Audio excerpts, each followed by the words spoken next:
Hi everyone, I'm Fox 9 Chief Meteorologist Ian Leonard, and welcome to this Fox 9 special. It's no secret, winter is here, and we want to do what we do every single year and keep you and your family ahead of the storm. So over the next half hour, we'll give you the tips you need to make it through yet another Minnesota winter. Before we take a closer look at what we're in store for this year, it's important to always look back and examine our recent past. Our Cody Matz takes a look at our past winters and what clues they offer about what we can expect here in Minnesota over the next few months.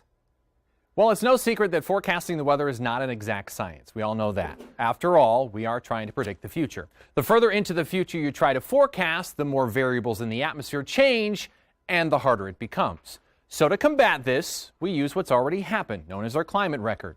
This is our tool to figure out where we may be going days, weeks, and months from now. But the forecast can only be as good as those weather records, and as it turns out, they're not as reliable as you might think.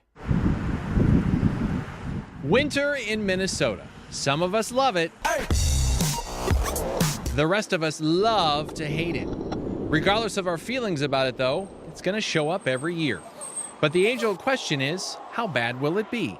Well, long-range forecasting is extremely tricky. So we try to use past data to predict what may happen next. At least it isn't super deep out here yet. For an expert on past climate, we look no further than the U of M's Pete Boulay, a DNR climatologist at the university and one of their weather station's official observers. Pete is just one of many volunteer observers at 125 sites across the state that take measurements from daily high temperatures to snowfall and frost depth on a daily basis. And of course, he shows us how it's done. The best thing to measure snowfall, snow depth, is still a ruler and a board. And that hasn't changed since they started doing measurements. Developed by the U, these standardized snowboards are what every official climate observer uses nationwide. Throw a ruler down daily, or, every 6 hours during a storm. Melt your snow to get the liquid water content. Record your numbers, and you're done.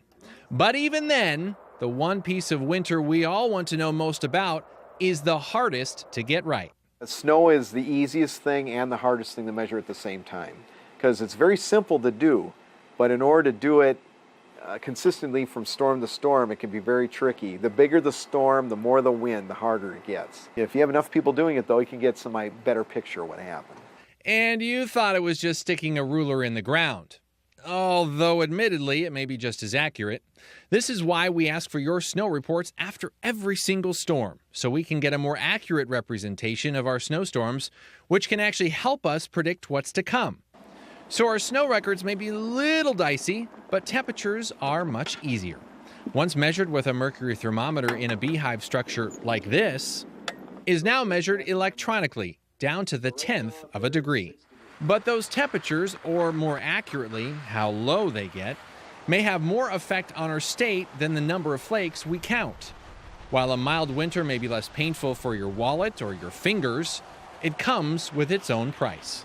Pest problems, emerald ash borer, beetles that'll eat your raspberries and everything else.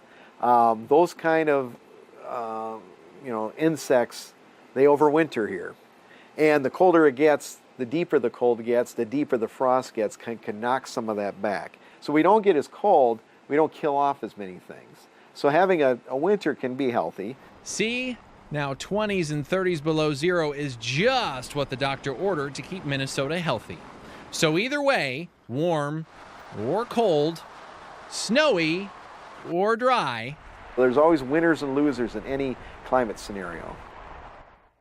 You may have been able to pick out from Cody's enthusiasm there that he simply loves winter. So that brings us to a point of looking back to look forward. This is where we talk a little bit about what goes into our long-range forecast. Now, there are plenty of predictors, but there are four main ones that we use here at Fox 9 every single year. And of course, number one on the list, the influence of either La Nina or El Nino. Last year was one of the strongest El Ninos on record. We had scarce snowfall and some big-time mild temperatures. This year, we're talking about a very weak La Nina. More on that in just a minute. We also look back, as Cody was mentioning, at previous winter weather patterns and similarities, something we call analogs. We look back at the overall pattern, and if it's close to what we look for now, we have a pretty good idea of what we expect going forward. Now, of course, long-range forecast models, as Cody was just talking about, they can be very, very tricky. Here's the way a model works.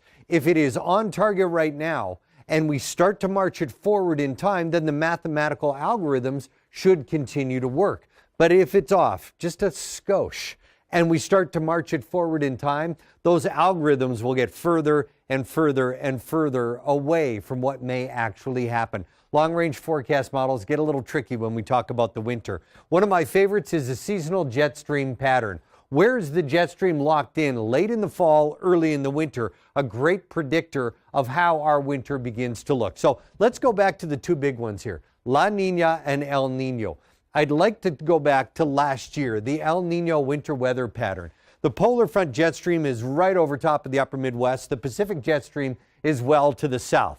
South was wet and cool from California through Texas all the way to Florida last year. Last year, we were incredibly mild. The state of Minnesota had its sixth warmest winter on record. The Twin Cities was almost 6 degrees on average above average through the winter months. That big area, very mild air. The polar front jet kept the cold air bottled up over the Great Lakes into the Northeast and the snowy mid-Atlantic. That was the way the El Nino pattern shaped up. And if you remember, you're not a big fan of winter, you're thinking, yeah, I like the El Nino winter. Now let's talk about the pattern for this year. A weak La Nina pattern. And you'll notice it has flip-flopped. Dry and warm across the south, Florida, Texas, all the way into California. Instead of mild, we're talking cool as the polar front jet and the Pacific jet both merge over the northern plains. Snowy and cool. Now look, it's Minnesota. It is going to get cool during the winter. I don't want anyone to key specifically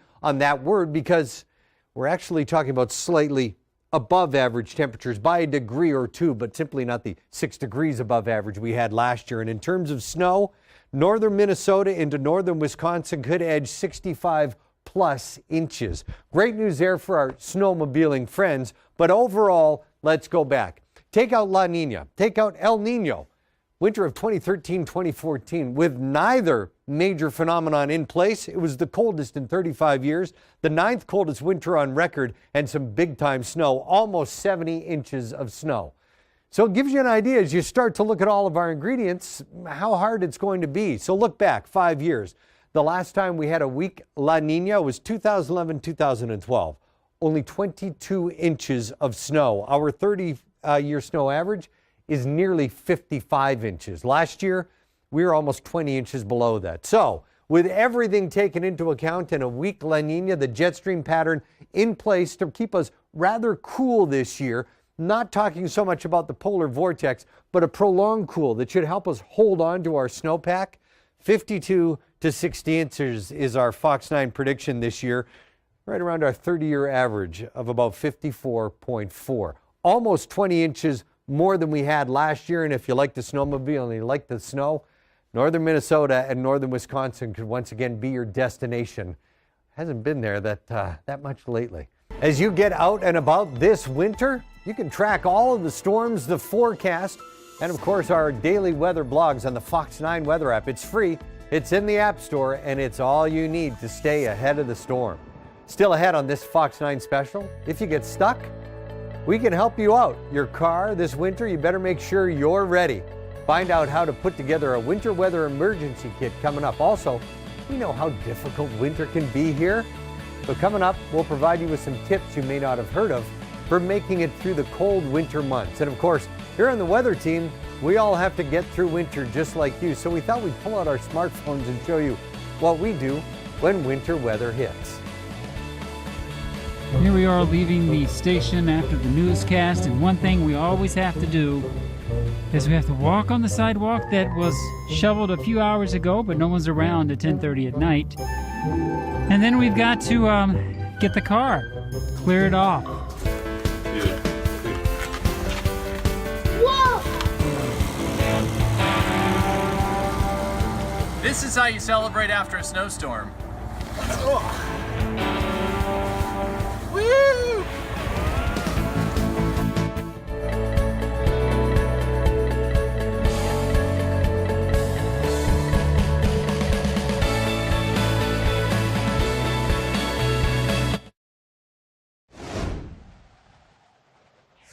Hi, everyone. Welcome back to this Fox 9 winter weather special. You know, one of the biggest keys to staying ahead of the storm is to be prepared. It goes without saying. It's what we start off when you're a Boy Scout. Be prepared.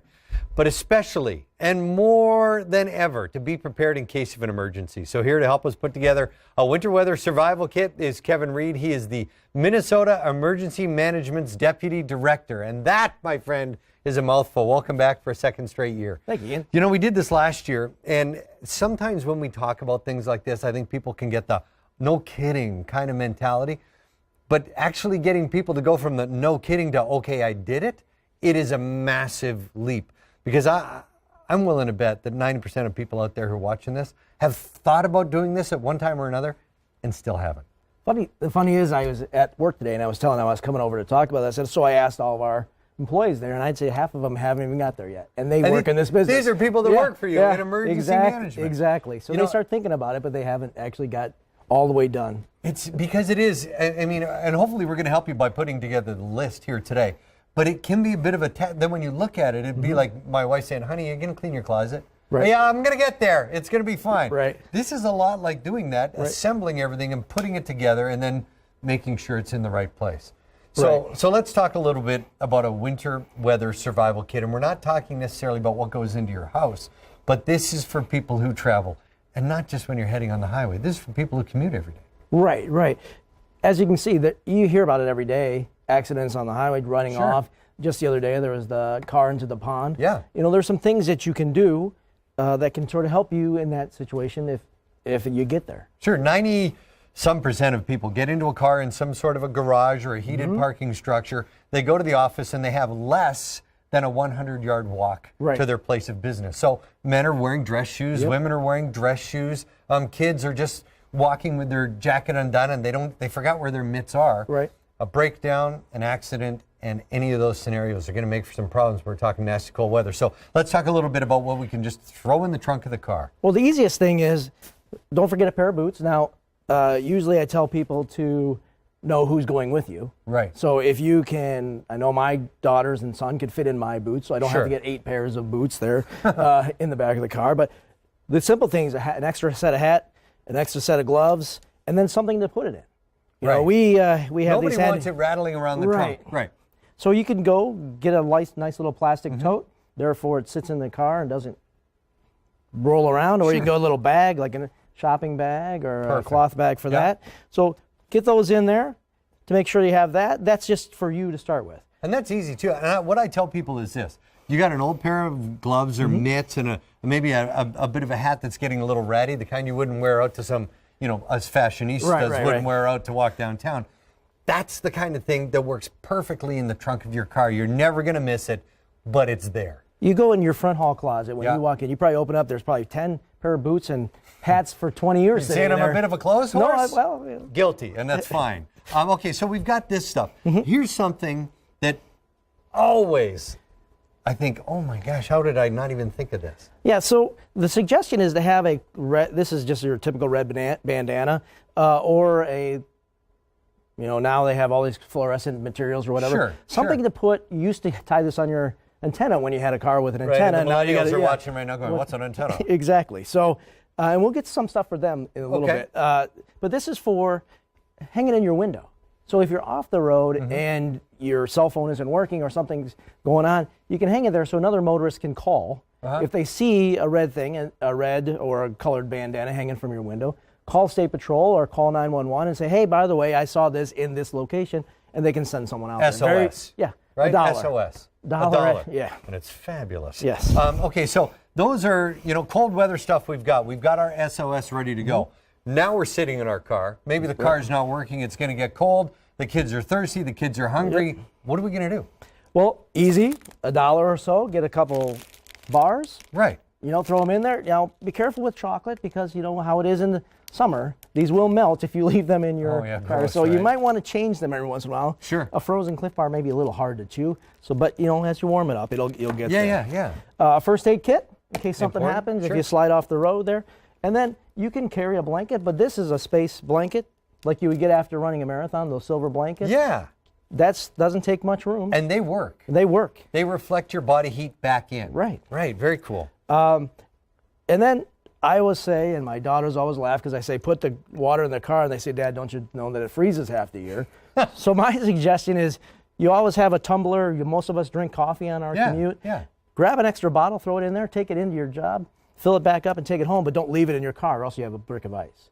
So That's just a great as you point. travel, as you know where you're going, just travel, grab an extra one. Most people have a bottle of water or a water bottle they drink out that they if they don't want to use buying bottles, but use it on. Breakdown at night, better have a flashlight. Flashlights are great. Now, that didn't turn on because we store the batteries backwards. Oh, look at you getting all emergency management dish on me. So store the batteries backwards. So storing the batteries backwards doesn't wear them out. They don't get all that blue crumble on the top. Serious? Yeah. Put them in there. How do I not know this? Put that in the right way. Now you can turn on your flashlight. Do you know how many blue, look at that. Do you know how many blue crumbly flashlight battery things I have? Exactly. Turn them, open it up, turn it around. They'll my stay God. there longer. You can just flip them around, doesn't take very much, and there you go. Who says you can't teach an old dog a new trick? Or get these nice handy dandy camping ones. They stand up. They have a little hook on the back. Oh, they're perfect. You can hook it on your light. This is nice. If you're off in dark and no one can see, maybe you don't have this. Yeah. If I drive by somebody's car and I see them flashing this light, Yeah, you're gonna it's think an something's attention. wrong. Yeah. It's an attention thing. Okay, so all of this, we're going to put this list on behalf of you all on our website at fox9.com. It's great information. It's the kind of information, like I said earlier, that's like, no kidding. I'd tell you this. Now that you've seen this, go to fox9.com, download the list, and do it. Take the 10, 15, 20 minutes and do it and put it together, right? Right. Yeah, Now there's two other things that I wanted to make sure. Yeah. Your battery may not last. You can buy, this is a It's a battery cell phone. charger. They're like the little pack. You plug your battery plug your in. phone in there. In case, so if your battery's dead on your car, you can't plug your phone in to charge it, so carry one of those. Oh, yeah, perfect. One And of lastly? those. Lastly, this is those. Carry a map, an actual paper map. What's a map? My I car know. has a map on it. But if you have a GPS or your phone and you have no power, how do you see where you are? That's a great point. So if you don't know where you are and you're traveling, say you're going to Fargo and you're going up 94 and you don't go there very often, you can look on a map and try to give your closest town an actual old school map. That's good for us. Last time I saw a map was they were using it on The Walking Dead to find their way around. That's probably too much information. Kevin, thank you. Sure God thing. bless you guys and all the great work you're doing. It's going to be on our website. Put it in your car so that you can stay ahead of the storm. A map. Who knew? Still ahead, our winters are long, they're cold, and they're snowy. But they don't have to be a drag. How you can make the next few months a little more pleasant. Stay with us as this Fox 9 Winter Weather Special continues.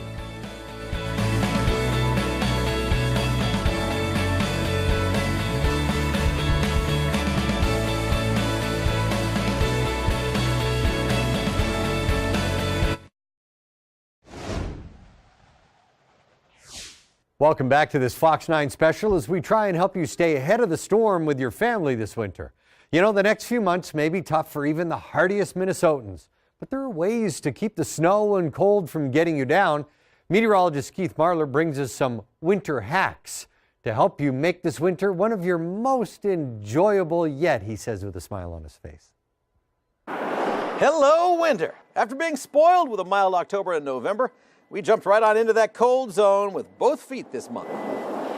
Since it was a sudden changeover this season, here are a few winter hacks, things we all pretty much know, but a couple of reminders never hurt anybody. First, since we literally went from shorts to snow pants, or at least I did, make sure you don't forget the little things when you're prepping your house, especially things like disconnecting the sump pump discharge, like neighbor Todd has to remind me almost every year. Mine goes down into the ground. That can get frozen solid and back up my sump pump, so I want to disconnect that and let that just drain onto the ground. Next, viewer Bill from Wilmer sent in this tip for hunters or anyone that works outside in the winter. I do this when I'm hunting, and it really works. Say you have a sporting event or something to go to with your kids, take your hand warmer, Put it inside your scarf.